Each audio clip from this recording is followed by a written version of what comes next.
हे भगवान शिव, हे प्रकृति के राजा, हे पालनहार, यदि आपके इस भक्त से कोई गलती हो जाए तो क्षमा करना, हम सब आपकी ही संतान हैं। भगवान शिव को लायक जरूर करें। सावन की हार्दिक शुभकामनाएं। दोस्तों, सावन के महीने का हर एक समय, हर एक दिन बहुत ही शुभ और मंगलकारी माना जाता है।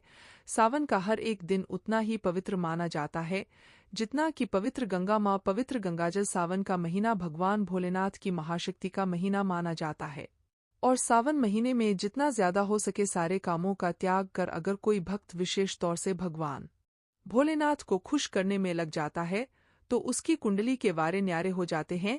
साक्षात भगवान भोलेनाथ उसके जीवन में प्रवेश कर जाते हैं और भोलेनाथ का उसके घर में आगमन हो जाता है।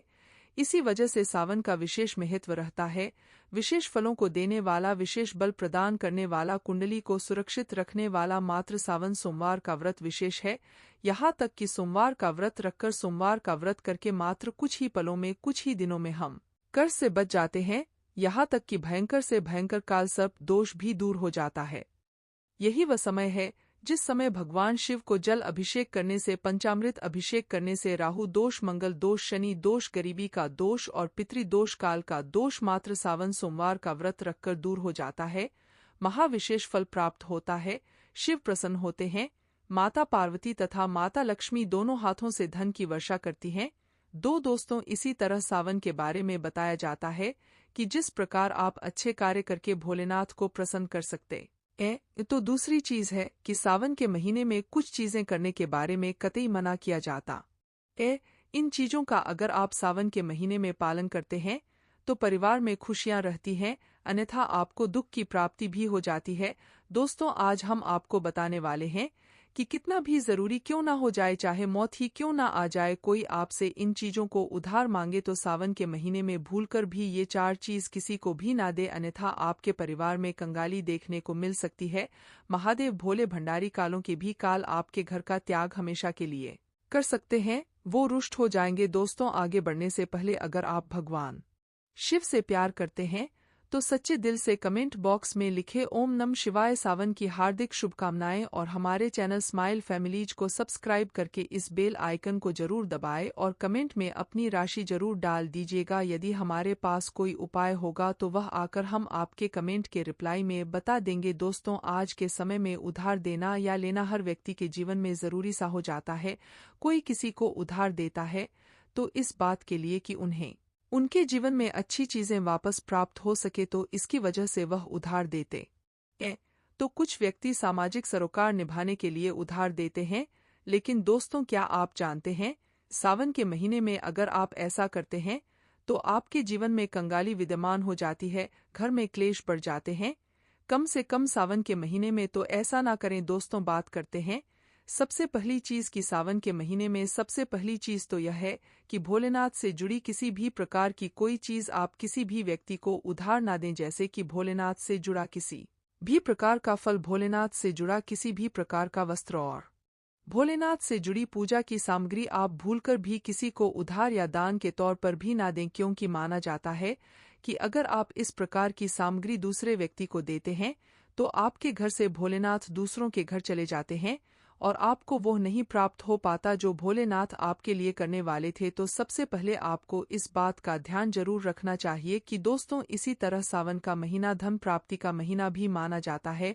भोलेनाथ साक्षात आपके घर के अंदर आगमन करने के लिए आते हैं, तो इस बात का आपको ध्यान जरूर रखना चाहिए कि सावन के महीने में भूलकर भी कोई व्यक्ति आपसे धन उधार मांगने के लिए आता है, थोड़ा बहुत भी पैसा लेने के लिए आता है, तो आपको उसे उधार पैसा नहीं देना चाहिए और सावन में आपको किसी अन्य व्यक्ति से उधार भी नहीं लेना चाहिए। ऐसी मान्यता है कि सावन के महीने में आप उधार देते हैं या लेते हैं तो वह धन कभी भी लौटकर नहीं आता, बल्कि इस समय धन देने वाला और लेने वाला दोनों कर्ज में डूब जाते हैं। दोस्तों, सावन का महीना भगवान भोलेनाथ को दूध अभिषेक करने का, भगवान भोलेनाथ को दही अभिषेक करने का महीना माना जाता है और भगवान को सफेद चीजें चढ़ाई जाती हैं। दोस्तों, इस बात का ध्यान रखें, सावन के महीने में अगर भोलेनाथ को चढ़ने के अलावा कोई व्यक्ति सुबह सुबह के समय आपसे दूध, दही, छाछ या फिर संध्याकाल के समय में उधार मांगने के लिए या ऐसे ही मांगने के लिए आ जाता है तो आपको भूलकर भी किसी अन्य व्यक्ति को नहीं देना चाहिए। अगर आप भोलेनाथ को चराने के अलावा ऐसा कार्य करते हैं तो मान लीजिए आपके घर की लक्ष्मी दूसरों के घर चली जाती है और साक्षात भोलेनाथ के क्रोध का भी आपको सामना करना पड़ेगा। दोस्तों, अगर आप किसी व्यक्ति को गिफ्ट देना चाहते हैं या फिर गिफ्ट के तौर पर कुछ चीजें देना चाहते हैं, तो सावन के महीने में भूलकर भी आपको किसी को भी अपनी पहनने वाली घड़ी या फिर बाजार से नई घड़ी खरीदकर आपको नहीं देनी चाहिए, क्योंकि हर व्यक्ति के साथ उसका समय अच्छा या बुरा चलता रहता है। आपको घड़ी किसी से लेने भी नहीं चाहिए। अगर किसी व्यक्ति का समय अच्छा है या आपका भी समय अच्छा चल रहा है और अगर आप किसी अन्य व्यक्ति को अपना समय दे देते हैं, तो आपको आने वाले समय के अंदर अच्छे परिणाम देखने को नहीं मिलते। इस बात का आपको जरूर ध्यान रखना चाहिए। दोस्तों, सावन के पवित्र महीने में कुछ चीजें ऐसी होती हैं जो आपके घर की सुख समृद्धि से जुड़ी होती है, तो ऐसे में वह चीजें किसी भी व्यक्ति को उधार नहीं देनी चाहिए, वह भी संध्याकाल होने के बाद। जैसे कि कोई आपसे लहसुन, प्याज, दूध, दही तथा उधार पैसे भी मांगने के लिए आता है, तो जब सूर्य उदय होता है सावन के समय, सुबह सुबह या फिर सूर्यास्त हो जाता है, तब ऐसे में इन दोनों समय में आपको घर की समृद्धि दूसरों को भूलकर भी नहीं देनी चाहिए। माना जाता है कि अगर आप ऐसा करते हैं तो आपके घर की सुख समृद्धि तथा माता लक्ष्मी दूसरों के घर चली जाती है और आपको उसका अच्छा परिणाम देखने को नहीं मिलता। दोस्तों, सावन के पवित्र महीने में आपको उन बातों का ध्यान जरूर रखना चाहिए जो दान पुण्य से जुड़ी होती है।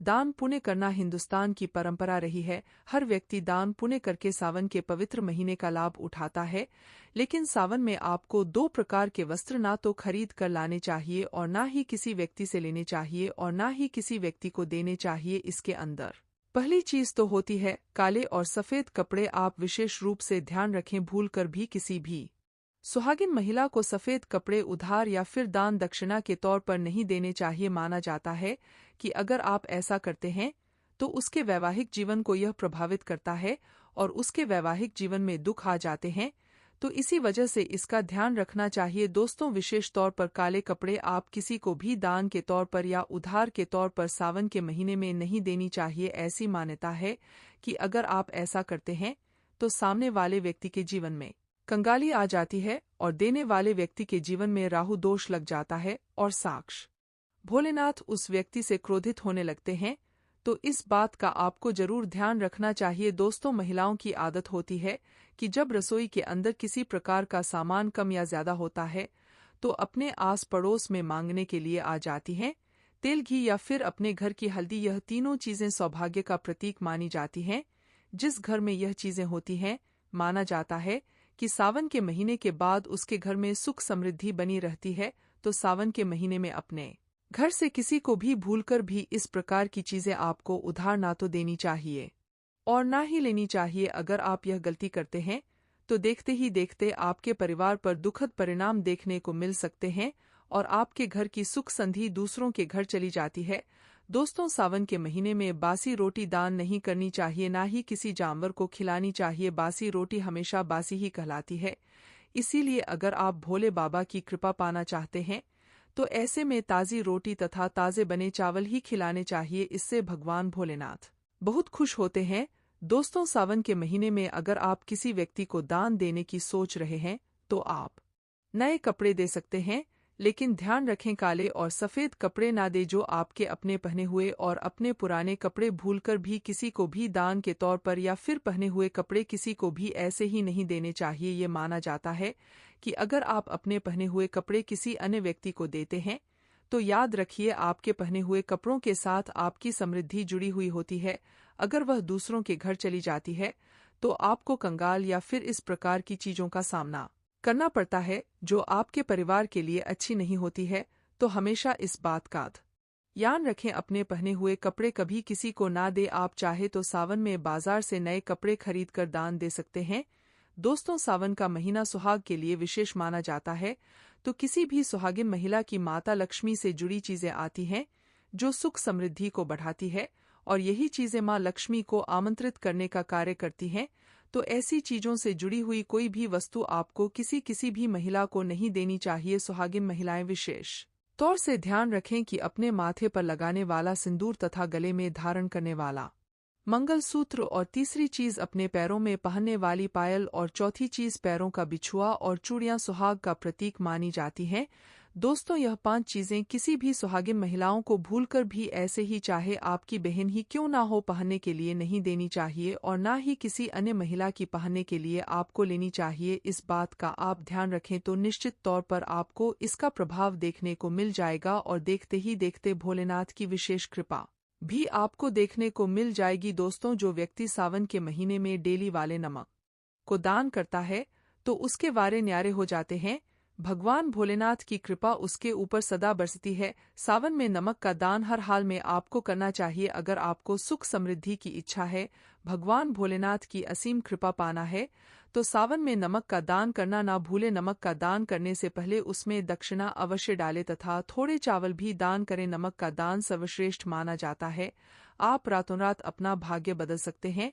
दोस्तों, अगर आप वाकई में भगवान शिव से प्यार करते हैं तो कमेंट बॉक्स में हर हर महादेव अवश्य लिख कर जाएं। भोले बाबा आपकी सभी मनोकामना अवश्य पूर्ण करेंगे। महादेव के लिए एक लायक